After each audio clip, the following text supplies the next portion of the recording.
Good morning and welcome to the Sports Carnival, broadcasting live from the Trauma Center studios. Now for the guy who believes revenge is beneath him, but realizes accidents do happen. Now here's your host, Dave Carney. Yeah, do you know the reason that revenge is beneath me, Chad? Because that's the feet that I used to stomp that motherfucker out with. There you That's go. the revenge. It's beneath me right now. How you doing, buddy? It's feeling like a relative heat wave here in Wisconsin. It's 19 degrees this morning. I walked out today and literally three of my extremities did not instantly freeze off and want to just roll away into the gutter. So I'm feeling very buoyed by this. How are you guys doing out west? Yeah, it's about 20 here. It's, not bad, but not great. It's not like sunshiny or anything, but, Yeah, it's sunshiny and 19 degrees. This is the business right here. Like this, to me, this is almost as good as it gets. If it's 32 degrees today, Chad, I'm going full suns out, guns out. That's it. We're doing shirt off, small, maybe banana boat shorts just to celebrate the weather. It's been glorious. I see that UWL's Thomas is checking in here this morning on our YouTube feed, and good to see you and good to hear from you, Thomas. Kyle Koelbl, he is asking, is Kyle Koelbl coming on the show this morning?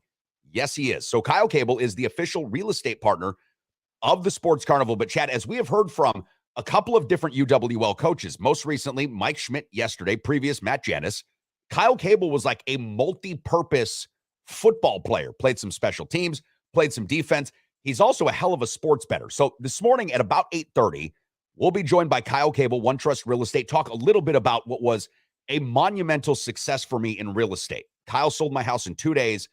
Yesterday was the closing of this particular property. And let me tell you what, guys and gals, if you have any real estate needs, there are a lot of people that you can call your agents. That's fine. Kyle is the most professional, dedicated, smart, hardworking, and focused real estate agent, Chad, that I have known in quite some time. And that's saying a lot. I spent 15 years, by the way, in the real estate profession, 15 years.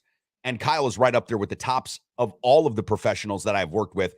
If you've got real estate needs, call Kyle Koelbl, One Trust Real Estate. And if you want to learn how to bet some smart sports, call Kyle as well. So he's a Division III referee. Okay, he's doing D3 football. I think he's also looking to get up into the ranks, possibly even go D1 at some point. So he's an official. He is a smart sports bettor. He's a real estate guy, and he played for UW.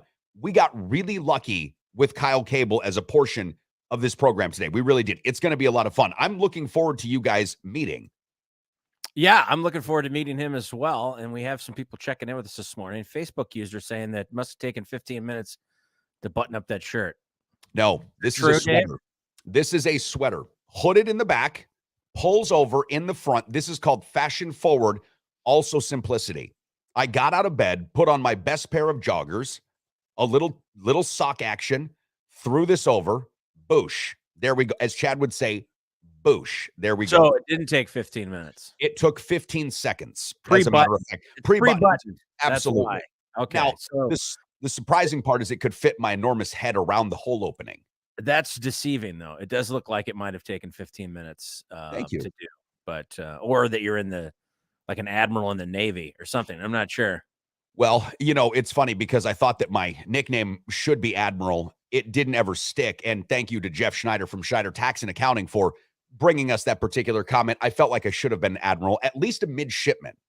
I thought that at least somewhere in that range, they should have given me, Chad, why can't my pronoun be Admiral Dave Carney? You can just make it that way. That's what the world's about now. Whatever you want to be, you can be. Can I also get upset at people if they don't agree with my maritime credits? Yes. Okay, just checking. Yeah, you don't have to have any. You don't have to actually have any credibility. You just have to, yell as loud as you possibly can, and possibly color your hair, which wouldn't work for you, pink, and then you can say whatever you want. Yeah. So for those that are, thinking that I've got these long, gorgeous locks, no, this is not a ruse. This is what it is. I can't color my hair, but I can be quite upset. If I'm reading you correctly, I can be quite upset if Admiral Dave Carney isn't given special privileges. I would love to be able to walk aboard most Navy ships, take a look around, point at things, suggest some different things that they should do. Mm-hmm. If that doesn't wash on people, I will be upset. As a matter of fact, I think I've got a court case here. I mean, this is something that we need to address now. My maritime credits. I think we should. I think we are. I think people know. Now they know. Now the they more do. you know. All right, so let's see. Rob Dog from Stoddard. This is it. Okay, Cadet Carney. That's what a midshipman is out in Annapolis. Yeah. Wow. That's a shot, isn't it? Like, that's a bit of a shot. Good one, Rob Dog. I like this. Rob Dog's on his toes this morning. Good job, Rob. Nice work. Just like Rob Dog, the revenge is beneath him, right? Like, so he's got me under his boots, yes, so to speak. Yeah. Yes, he does. All right. Well, listen, Chad, why don't we do this? Let's take our first little pause. We'll say what's up to our friends at the Recovery Room, who have another great night coming up tonight. Open at 11 this morning. Great special today. It's that Euro. Prime rib's going to be tomorrow. When we come back, I want to introduce this morning's poll question. I'm going to be curious to see what you, Chad, have to say about this poll question, which is on our Twitter feed, as well as our Facebook group page. Stick around. What can I say? The Recovery Room on 7th and Mississippi Street is not only my favorite bar in all of downtown La Crosse, Wisconsin, it's my favorite restaurant in all of downtown La Crosse, Wisconsin. Breakfast served 8 to noon, Saturday and Sundays, daily specials, incredible cocktails, and the best damn wait staff in the entire city. My buddy Matt knows how to treat you right, and that's why when you go to the Recovery Room on 7th and Mississippi, you're always going to have a great time and a great meal with a great cocktail. So if you haven't been in a while, or perhaps you're just regular and you want to stop in again, make it a thing. I'm there every single week. How about you? Coming to Fox this fall, it's the Bench Brothers. Talking about that street clothes and Westbrook. They're getting down on the bench. The Bench Brothers, brought to you by Big Dick's Hoagie Heaven. Remember, ladies, the first 6 inches is free. And by Don Francisco's. At Don Francisco's, if you're up all night, so are we. Street clothes and Westbrook. They're getting down on the bench.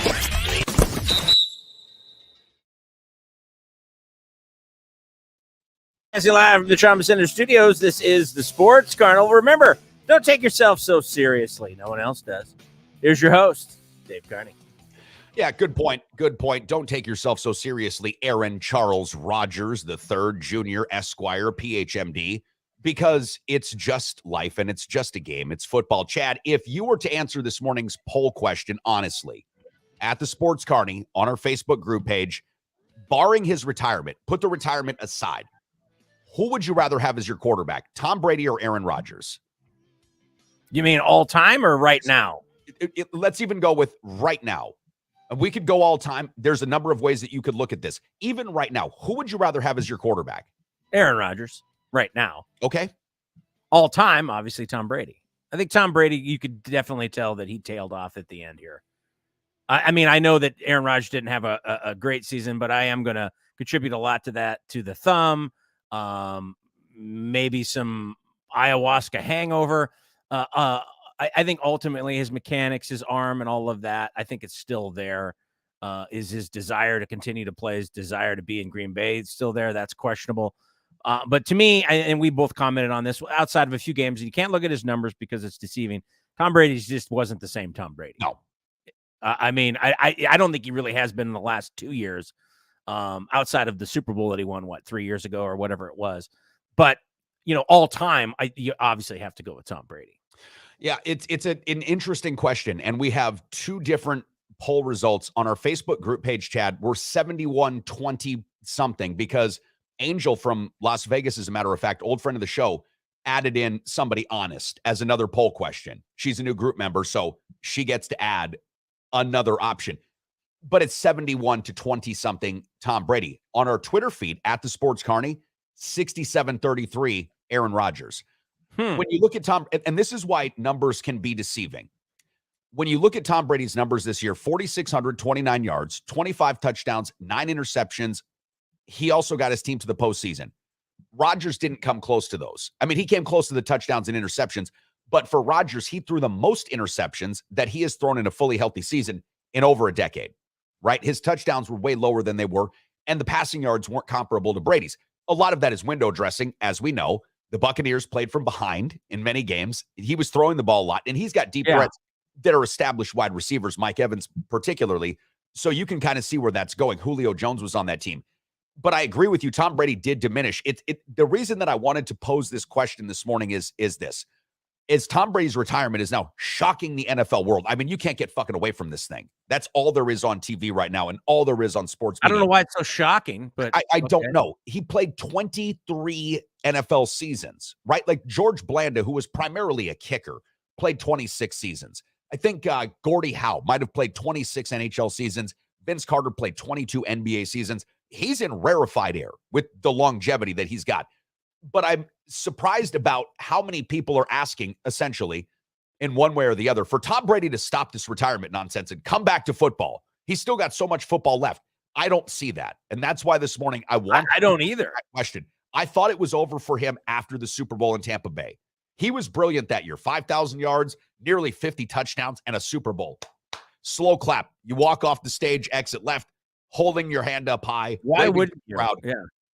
This felt like he was diminished. So it'll be interesting to see what our audience members have to say. Go to the Twitter feed at the Sports Carney or the Facebook group page and answer this morning's poll question. Who would you rather have? Because now, all time, we could look at Aaron Rodgers' skill set and say, if Aaron Rodgers played in Bill Belichick's system with those kinds of, I wouldn't even say weapons. The Patriots never had many weapons. But if he played in that system, would he have won more Super Bowls than Tom Brady? And I don't think so. Here's part of the reason why. We have to recall, again, it's like one of those things. I was thinking about this last night. Why do I not like Tom Brady? Because on paper, take away where he played and who he is and all of those kinds of things. On paper, if you listed all of his attributes, it lines up with everything I like. He's a hard worker. He doesn't screw off the field. He doesn't overly celebrate. He's a great team player. He restructured his contract, I think, more than once to accommodate to make sure that his team around him was great. He's a winner. I don't know. Honestly, that's the funny thing about fandom, right? Is why do you like or dislike people? We don't actually know any of these people. I have no personal contact with any of these people at all. So how do I honestly know them? Even Aaron Rodgers, we know and maybe are familiar with their on-screen persona, but you and I both know that that's exaggerated because that's just the nature of the business, the nature of communication, the nature of entertainment, and that's basically what all of this is.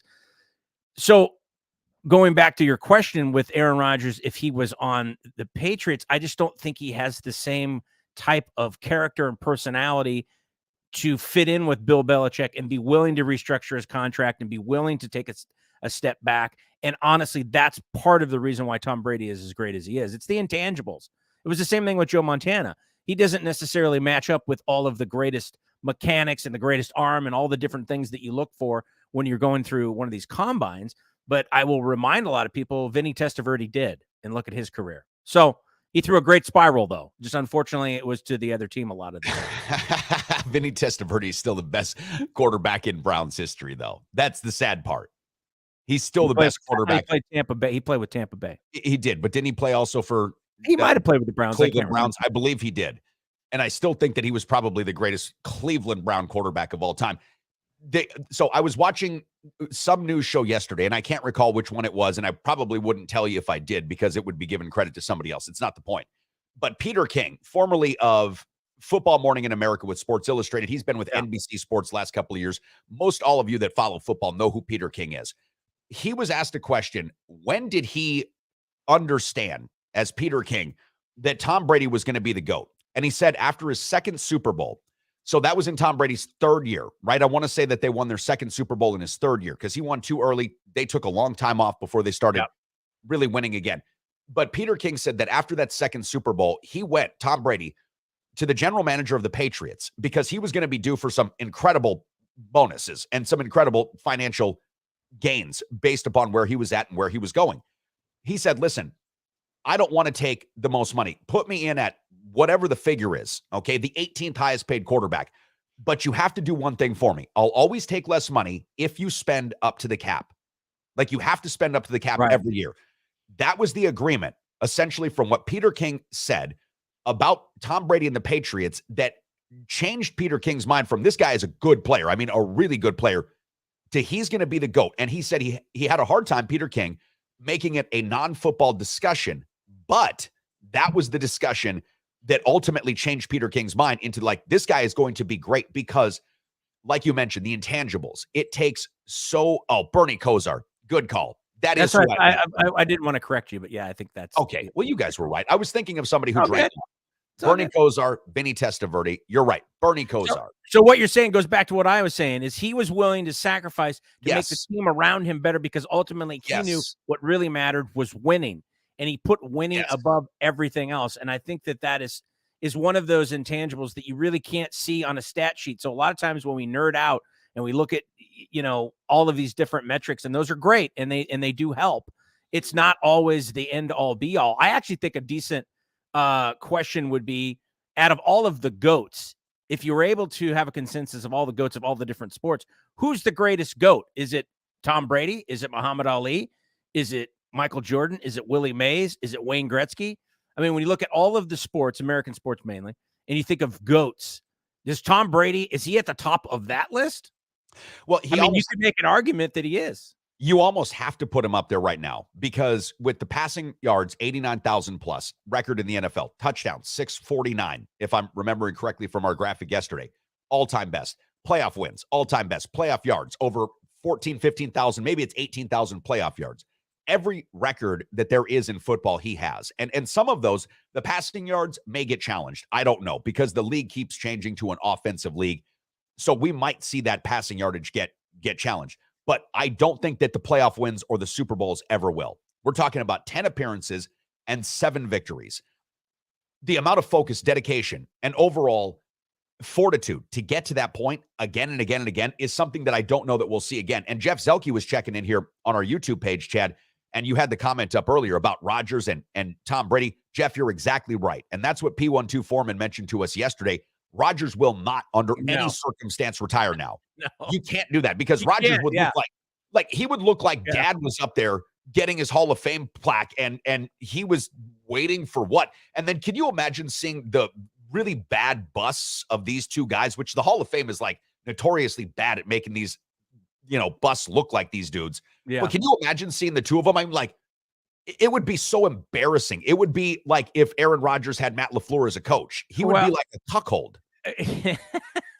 Well, as Jeffrey's saying here, once Tom finishes his speech, drop the mic. It's over with. Nobody cared. Whoever comes after that doesn't even matter. And obviously, Aaron Rodgers is not going to subject himself to that. I think he's going to play another season. And we talked about this yesterday. Again, it's where is he going to be? I still think that his best bet is, especially for legacy and all that, just stay with Green Bay and make it work. And maybe this is the time for reflection. When you see a guy like Tom Brady and all of the praise we just infused on him right there about being a team player and thinking about the team first. And I know that there was a conversation, or was in an article that I read, that Aaron Rodgers may be willing to restructure his contract. This may be a good opportunity to do something like that, right? I know that would be really tough for a guy like him, but it would go a long way, not only with his teammates and the team and the organization, but obviously with the fans. And if he did something like that with the team that's around him, they have a puncher's chance, at least in the playoffs. I don't know if they can get back to a Super Bowl and win it. But to me, that's his best path forward. Now the question is, do the Green Bay Packers think the same thing? Well, if you're Aaron Rodgers and you're the Green Bay Packers this morning, don't you feel that with Tom Brady out of the NFC now, the Philadelphia Eagles, where if they do win the Super Bowl, everybody's going to want to get paid, and they've got a boatload of free agents, right? Right. Don't you feel that the NFC is a little bit clearer than it was 2 days ago? Don't you think that the path to a Super Bowl is a little clear? If Tom Brady if Aaron Rodgers does play in the AFC, he won't be the first, second, third, or fourth best quarterback in the AFC. Think about that. If he goes to the AFC, he's behind Patrick Mahomes, Josh Allen, Joe Burrow, possibly Lamar Jackson, and who knows? I mean, the emergence of young Trevor Lawrence, the fact that Justin Herbert is there in Los Angeles. I almost said San Diego. If Russell Wilson has another comeback type season, the way that Aaron Rodgers did. Don't forget, Rodgers looked like goddamn garbage before the Packers drafted Jordan Love. It wasn't just because he was so good and they did this to make him upset. He looked like trash, and he came back, maybe the motivation of Jordan Love, whatever. But you see where I'm going with this. If he goes to the AFC, he is not the top dog, like not even close to being the top dog. I agree with Aaron Rodgers stays in the NFC, he could, with Tom Brady out of the picture, actually claim the top quarterback position in the NFC. And I think that should be enticing to both the Packers and Aaron Rodgers. Now, The other thought, though, is this. If you're the Packers, this thing's coming to an end with Rodgers sooner than later, right? Like, that's just a reality. 1 year, 2 years, 3 years at most, that's it. Do you cut your nose to spite your face? Do you go all in? If you do think that you're that close to a Super Bowl, do you go all in and say, we'll go back with Rodgers, we're going to run this thing back, and give up the opportunity to see what you have with Jordan Love? And I don't care what Joe DeGuano or any of our insiders say. The Packers didn't know what they had with Aaron Rodgers. They had an idea, but Right. He didn't start football games. He wasn't out there every day taking those first-team reps. They had an idea. Were they super comfortable with it? I don't know. I talked to Ron Wolf once about it, the former GM of the Packers. He was effusive of his praise of Rodgers and of Brett Favre, but sidestep that question. The Packers don't know what they have in Jordan Love. If they feel good about this, like, hey, we've got a shot, then they've got to move on. Because at some point, this thing is ending. And if you then blow 2 opportunities with 2 quarterbacks that you drafted in the first round, you're fucked. I mean, this is a long rebuild if you blow that up. Because look at what the Jets are going through now. Why they're clamoring for Aaron Rodgers. It's because the MILF hunter couldn't play. And they drafted this guy, with their big cougar paws. MILF hunter. Somebody put this up on our page yesterday. The MILF hunter. Maybe it was Breacher. The MILF hunter can't play. And That's so great. now they're looking for somebody else to come in and be that guy. I don't know, dude. This feels really tenuous for the Packers. It really does. If Rodgers ain't all in, you got to move on. You said NFC, AFC. I saw Thomas's question, so I thought I'd throw that up there. He's curious if we're gonna watch the Pro Bowl games this weekend. I tell you what, the Pro Bowl itself is really shaping up to be crap because my God, I think they put Huntley in as one of the QBs. He's the AFC quarterback. He threw 2 touchdowns this year. 3 interceptions.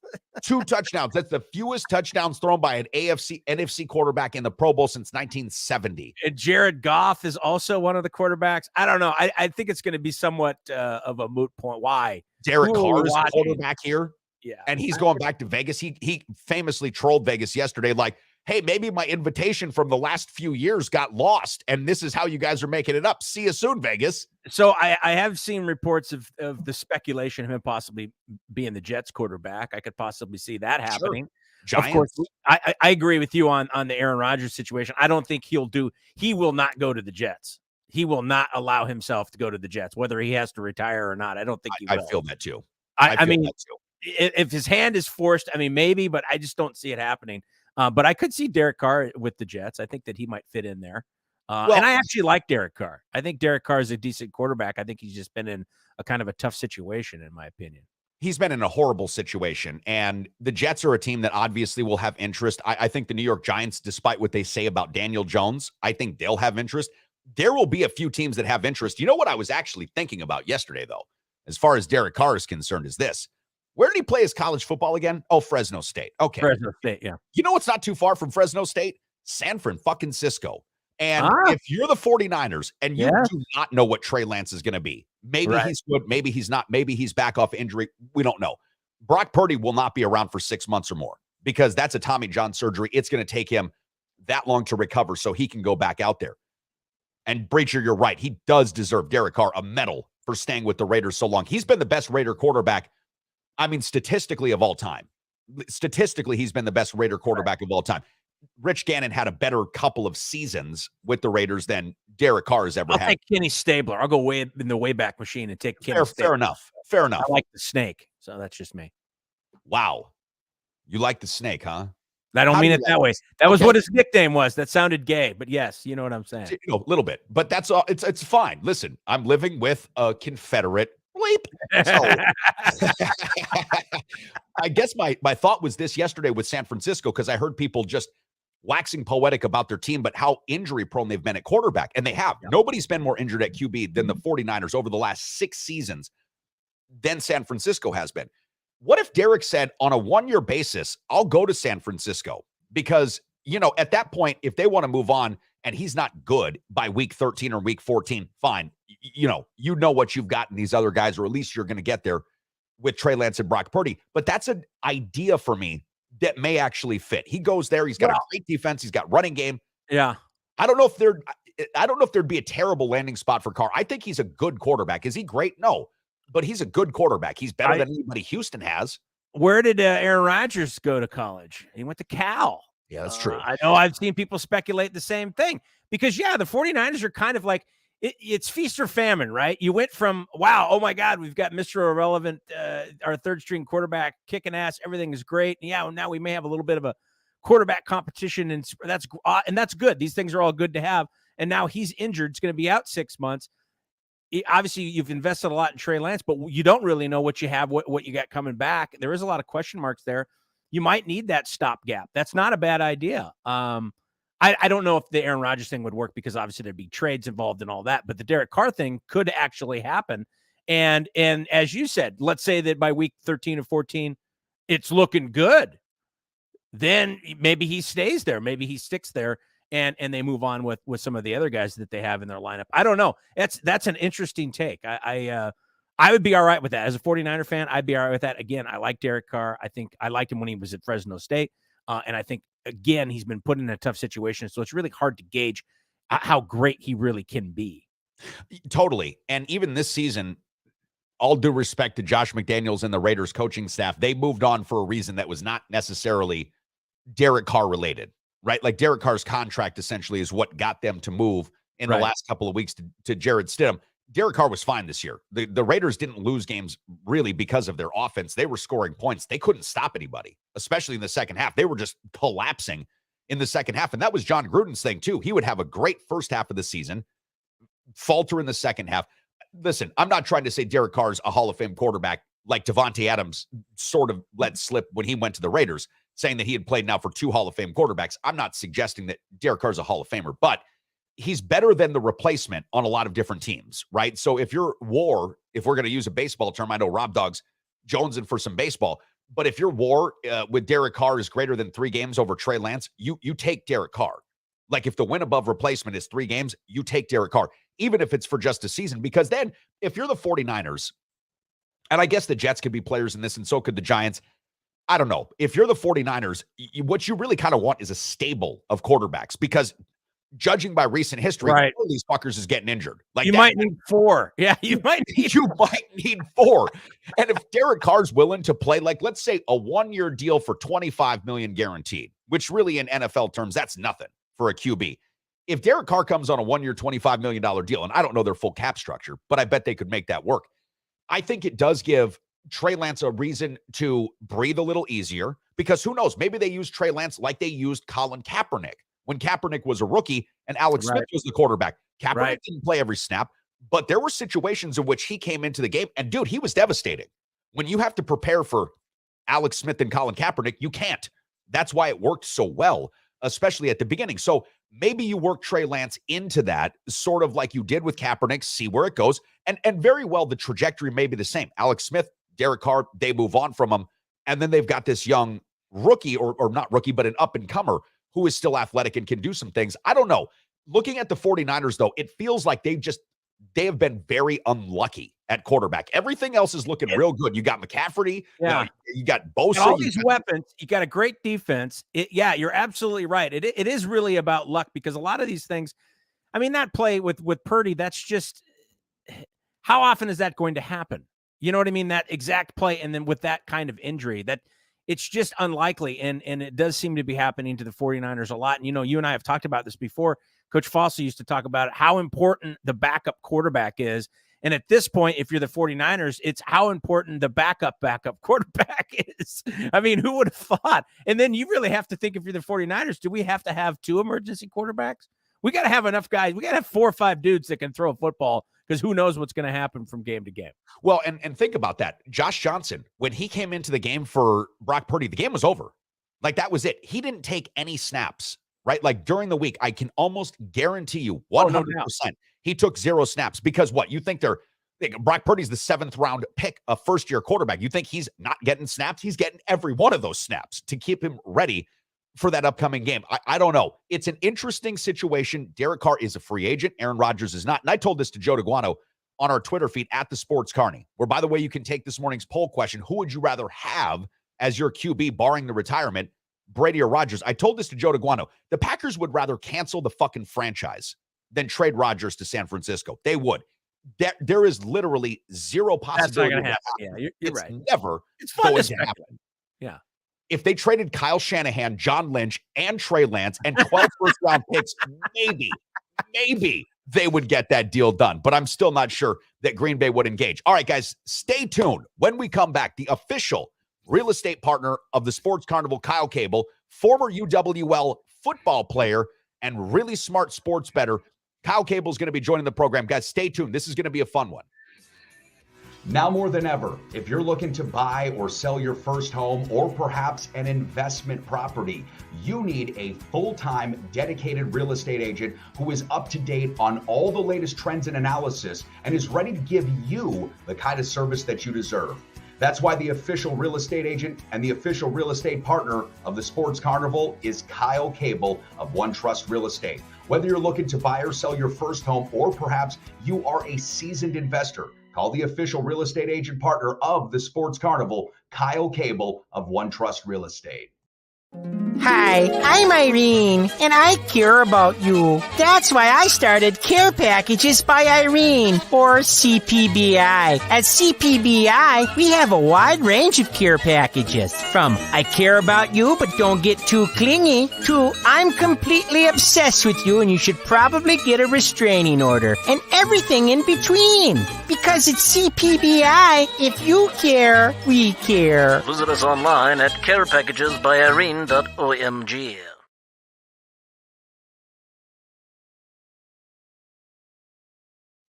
Back to the Sports Carnival, broadcasting live from the Trauma Center studios. Guys like pork chop are the reason this country have to put directions on shampoo bottles. There you go, a shot at pork chop for the week. Now here's your host, Dave Carney. Yeah, you know, CPBI right now, Care Packages by Irene, is delivering Tide Pods to those stupid enough to eat them. Yes, they are. I had a conversation yesterday, Chad, at the recovery room in between doing a couple of loads of laundry. The Trauma Center Studios, by the way, is powered by the recovery room. And in this particular instance, I had a conversation with a young person from Nepal that's actually recently come over to the United States. And we were talking about the idiocy of young people. And I just took the general stance, and Chad, I'd be curious to see where you're at with this. If you are stupid enough to eat Tide Pods, drink Drano, whatever that is, I want you to do that. I want you to continue doing that because the carbon natural selection, is that what you're going for? Culling of the herd. And if that happens to be how fucking stupid you are, I don't want to get in the way of you taking yourself out of the equation for us because listen, there's too many people like pork chop on the road today. I see them. They look like they're in the clouds. You try to have a conversation with them and you can tell nobody's home. There's literally nobody home. Right. I don't want to stop these people from enjoying their brief, if that is the way it's going to be, livelihoods. And I would say gobble up, take that Tide Pod challenge and throw a bucket of ice on your head at the same time. That never hurt anybody either. Well, ALS. It's not going to hurt society if people that low IQ are gone. I have a tendency to agree with you, but I have a little bit more empathy than that, I guess. Okay. But I understand where you're coming from. Listen, Uncle Dave is taking warning labels off of everything. Again, there's a certain point in which your parents have to be accountable for teaching you certain stuff. If they can't do that and you become a full-grown, consuming, carbon, emitting human being, bye-bye. That's fine. We can do all of this without you. Is the Tide Pod thing over with finally, though? I think that's over with. Well, some kids are just finding it new now. So that said, Kyle Koelbl, well within the generation of kids we're talking about, a smart cookie. As a matter of fact, Mike Schmidt. I don't know about that. Oh, yeah. Mike Schmidt said yesterday that you were brilliant, that you were tall, that you're loquacious, that you were one of the best football players that he has ever seen. But Kyle, you're still a young dude, 25, 26, 27 years old. Do you think that kids nowadays, I mean, we're talking, you've got a brother that's still in high school.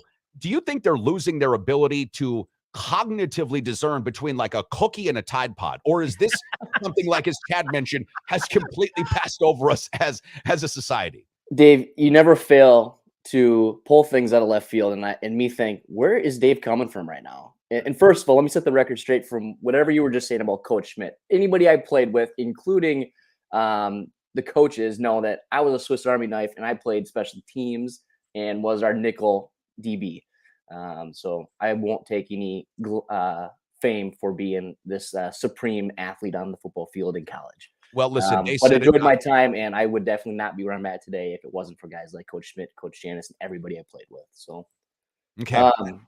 Yeah, That's a sidestep of the question. Tide Pods and cookies. Where I'm are not we? answering. I have no idea. Where's the youth? Okay, fair enough. Dave, we're gonna go cookies. Okay. All right, fine. Your dad's an admissions guy, Kenny Koelbl over at UW. We're going to put this to the poll at the university. I've got to see what the faculty feel about this. I know they wouldn't be super honest, but we'd still put it up to a poll. Kyle, before we talk football, because I want to get your thoughts on the coming Super Bowl. You've been an incredibly good sports bettor. Allegedly, right? I mean, allegedly. Right. In the time that we've known each other. Talk to me, though, about why it is that you got into real estate, because you sold my house, bro. And one of the reasons we wanted to have you on is because you sold my house in 2 days in the middle of a Wisconsin winter. And yesterday we closed this house seamless, easy. Everything was buttoned up. At what point did you decide in your football career, you're a nickel, DB, you're playing special teams, you're the Swiss Army knife. You're like, yep, I'm going into real estate. How did that happen? That's a great question, Dave. Went to Holman, graduated from Holman, went to UWL to play football. Didn't know if I was going to go to UWL. Knew, I didn't know if I wanted to get out of this area, but then I found out why I love this area and why I want to live here. And that's why I'm still here. And that's why I'm still helping people invest in real estate to bring them here. And so I think the biggest thing, Dave, is I got into real estate because I knew that I wanted to invest in real estate at some point in my life. When I was at UWL, I was a finance major, dabbled in accounting, thought I was going to be interested in becoming a CPA. Then I thought I was going to be a financial advisor. Then I thought I was going to get into corporate America and just go work somewhere else out of this area. Got connected with my good friend, Austin Seward, who I started with in real estate on his team. And I actually was getting an internship with him for like 3 credits, being his intern and just kind of doing all of his dirty work on the investing side. And then also as he was building his realtor portfolio. And I remember sitting in his living room and he goes, "Kyle, you ever think about becoming a realtor?" And I said, "Nope." He goes, "Well, if you want to invest in real estate, I think it makes sense to start building some relationships, start learning the real estate language. And you're not going to learn it as fast going to work in another job that you may be passionate about, but your end goal, your long-term goal is really being delayed." So I got into real estate, became a realtor, and for 3 years now, which will be 3 years in May, it's been the best decision I've ever made. And let me correct you. So your house went pending in 2 days. Okay, good call. We actually had that offer fall through, but we put a new one together relatively quickly with another buyer, which was great. And yeah, we closed it up yesterday, and I know you were happy, and I know everybody involved was happy. So definitely thankful that you put that trust in me. So Chad, this is like how the sausage is made. Like nobody cares what pending is if you don't like have your house in the market. It means Kyle did his job though. And when one thing falls through, you get another one back on, and you're just rocking and rolling. You're on, and the seller and the buyer don't need to know exactly how the sausage is made. But it is good to know, Kyle, that this is something that you've thought a long time about, because when people go to anybody, a professional of any accord, they want to have at least I would feel, they want to have the sense that the knowledge that the person they are going to for advice has spent a long time studying whatever field that they're going into, and has a passion about it, because that does make a great difference. Now, if you were given an opportunity, let me throw this at you. And let's say the Green Bay Packers came to you and said, and you were an incredible football player, and let's just say you were at, Wisconsin-Madison, and they said, "We'd like you to play in the NFL." Would you still have taken the path that you did, or would you have stuck with sports? Like, what would you have done if given the choice? Because some people still say, "Nope, I'm going to go, into business. This is too hard. I don't want to practice anymore." What about you? I don't know, Dave. There's a lot of speculation there. I mean, if I was a superb athlete and had the skills and the talent to be an NFL football player, I'd be an NFL football player. Fair enough. I mean, there's not even hesitation there. But unfortunately, I was not cut from that cloth, and I realized that.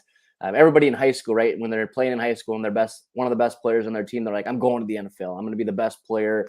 I'm going to go to college. And I'm going to go to a Division I school." Reality sets in pretty quick. Chad, and so that's let me ask Chad this thing, because Chad, after, high school, and I had a couple of knee injuries and it just didn't work out, man, dude, practice was hard. And trying to get up like every day and think about going through whatever it is you have to go through, even marginally, I don't know. It didn't land on me super good. I knew that I liked sports and I wanted to be involved in sports, but I could never have been a pro for multiple reasons. What about you? If you had the talent, would you have gone to play professionally, or would you have said, I'm going to do something else? Maybe if it was even in relation to sports. No, I think anybody that has that opportunity is going to take that opportunity. But as an older person now, I'm grateful that didn't happen, that I only played a limited amount of years of football, because I understand the aches and pains that I have now from old football injuries, plus working over, 20 plus years or whatever it's been. And obviously when you take that to a professional level and you're getting hit by even bigger and faster guys, the repercussions of that. We look at a guy like Tom Brady, looks like he's in great shape. I bet he ages very, very quickly as his retirement starts to unfold. Hey, we'll see. I'll be eager to see that, because you look, I was just going to say, Chad, before you mentioned Tom Brady, I said, well, Chad, you could have been on the TB12 diet. And, Sure. I mean, when he came into the league, right, he looked like fat, pudgy. Yeah, he looked like me, actually. Yeah. Well, now he looks younger, right? He does. And so I'm curious to see how he does age now that he allegedly is officially retiring for the second time, which it was a little bit emotional, I think, on the video that he released, and I think it's for real, but we've seen this narrative a couple times, huh? So, Kyle, let me ask you this. The poll question we've got on our Twitter feed at the Sports Carney, our Facebook group page, is, barring the retirement, put that aside, who would you rather have as your quarterback, Brady or Rodgers? Now, Chad asked me, are we talking historically or right now? I'm going to say both. Who would you rather have? And you can take it either way. Who would you rather have as your quarterback, Brady or Rodgers? Like, first, it depends, right? I think it depends on you as a fan, on what your expectations are. Are you looking for Super Bowls? Are you looking for those accomplishments? Or are you looking for somebody who's throwing up some serious numbers and it's fun to watch? Me personally, I'm a mixture of both. I mean, yes, I want more. I'm a Packers fan. I want more Super Bowls. I think between Brett Favre and Aaron Rodgers, we've been let down with regards to the accomplishments when you're looking at Super Bowls. But boy, it's been fun watching both of them. And I obviously remember Aaron Rodgers a little bit more than I do Brett Favre. But I would probably roll with Aaron Rodgers. I really would. And I'm completely biased, right? Because I'm a Packer fan. But I can't negate the fact that Tom Brady has done what he's done. I mean, I think he leads in 3 different categories. I think it's like touchdowns, completions, it might be yardage. Yes. And I mean, Patrick Mahomes is really quickly making an argument that he's probably going to take that over at some point. But I would roll with Rodgers. I really would.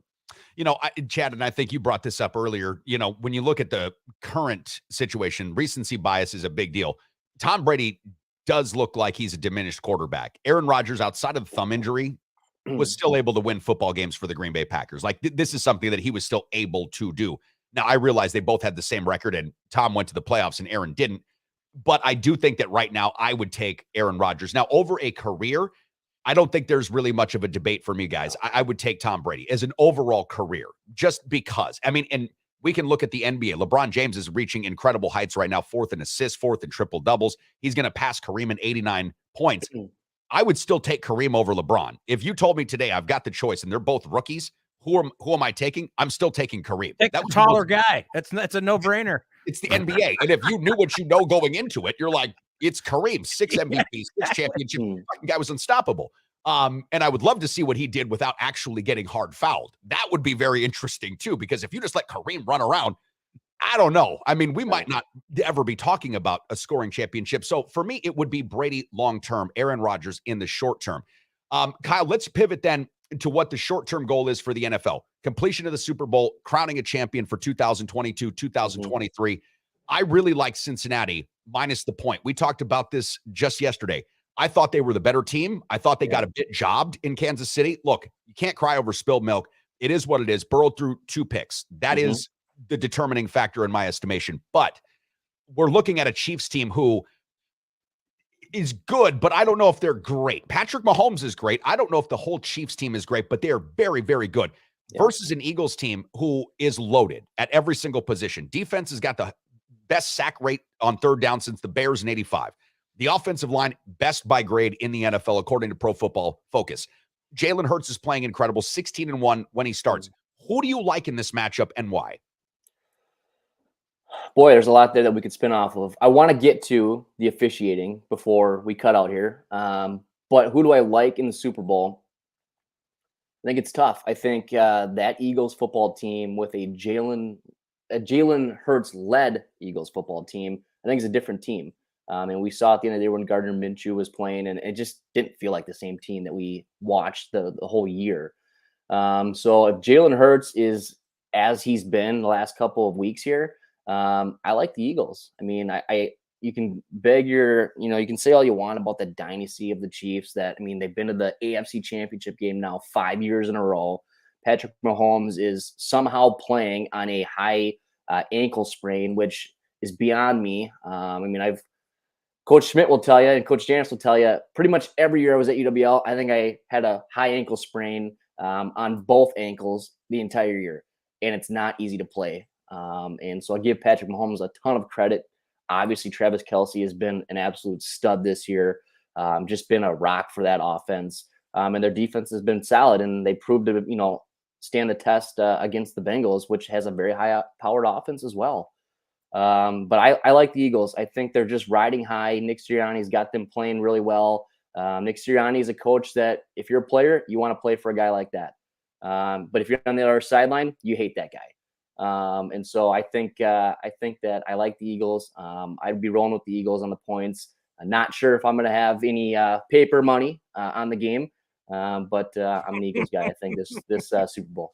Well, this is a good opportunity for those that want to make some money to use the free play bonus you get if you go to betus.com, sign up, use promo code Carnival, and get yourself some of that free money. So Eagles are currently 1.5-point favorites. The total staying right at about 50.5, which is where it opened. The game opened as a pick'em, but Philly's moved to 1.5 favorite, and I think that's about where it's going to stay. I was on ESPN 105.5 last night, guys, with John Papadopoulos, a little ahead of schedule because they're doing some different stuff tonight. And I said that I would probably take the Eagles minus that 1.5 too. I think the total will probably come in just a shade over 50.5, but we'll see.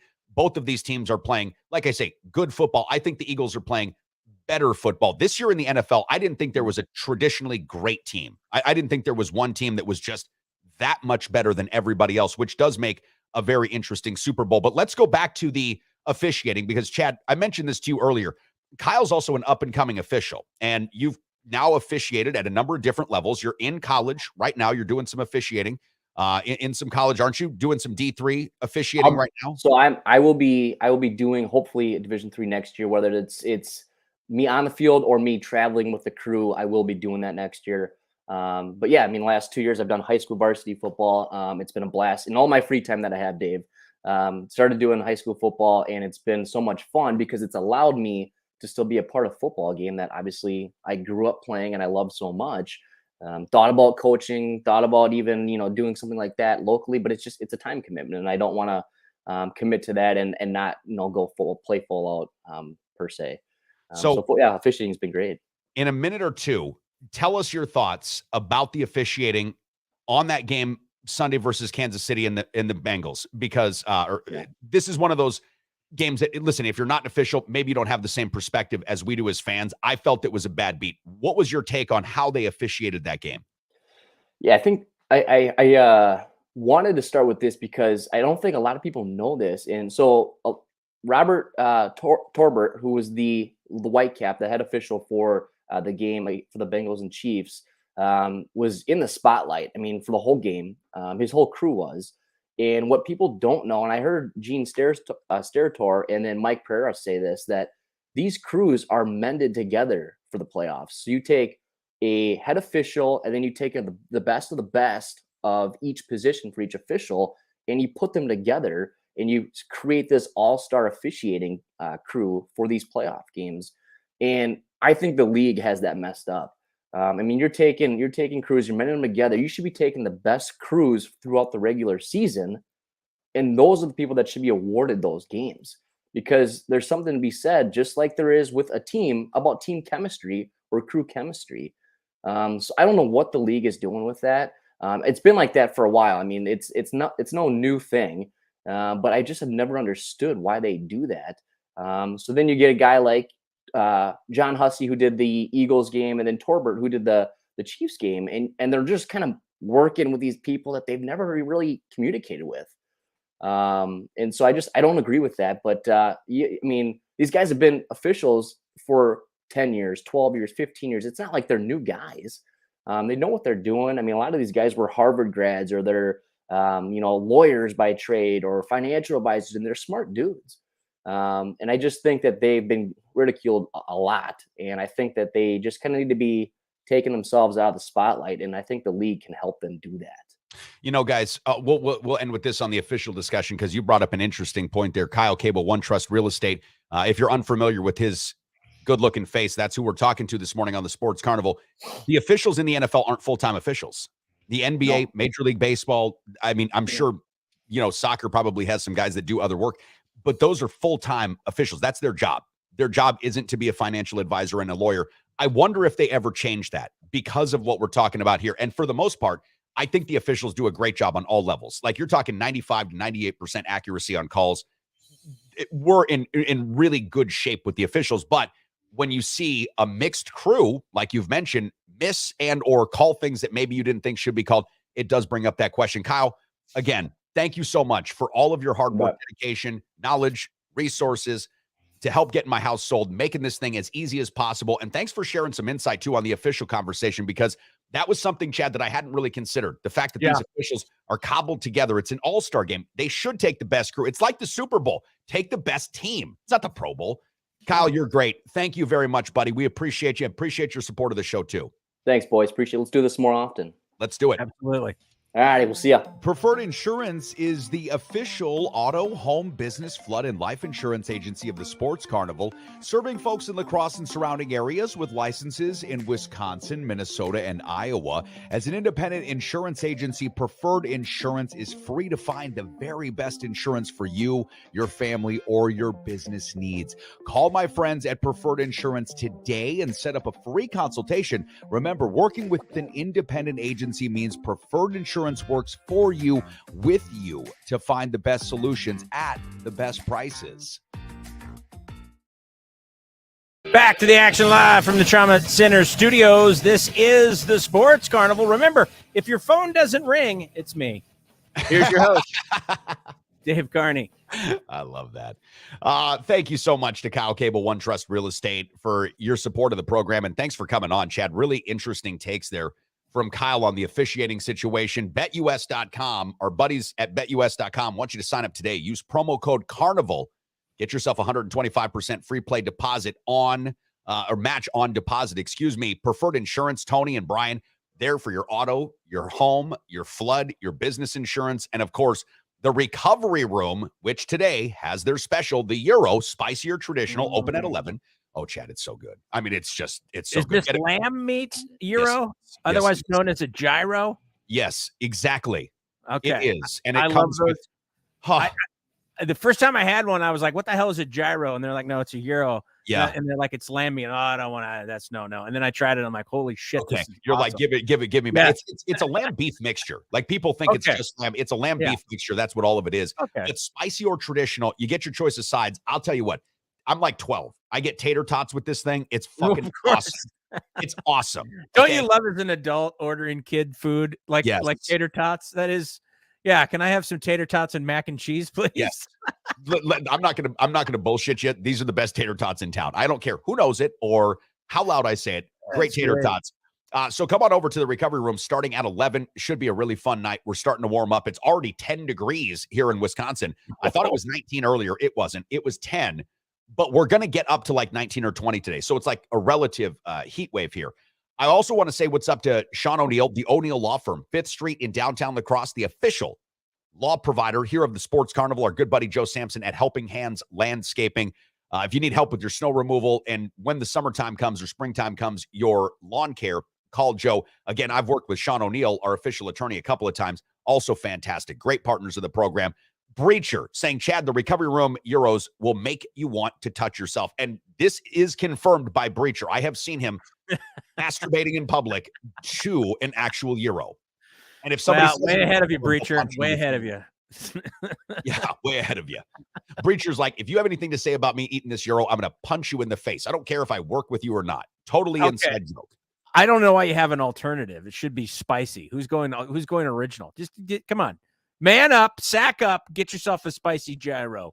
That's so what you got to do. Yeah. God, it's so good. I think I know what I'm having for lunch today. By the way, I'll be back at the Recovery Room bartending Saturday, 1 o'clock. Should be fun. P12 Foreman saying, Want to meet at the recovery room for lunch? Well, I guess so, Foreman. I think maybe we can make this happen. I'll take the long trip.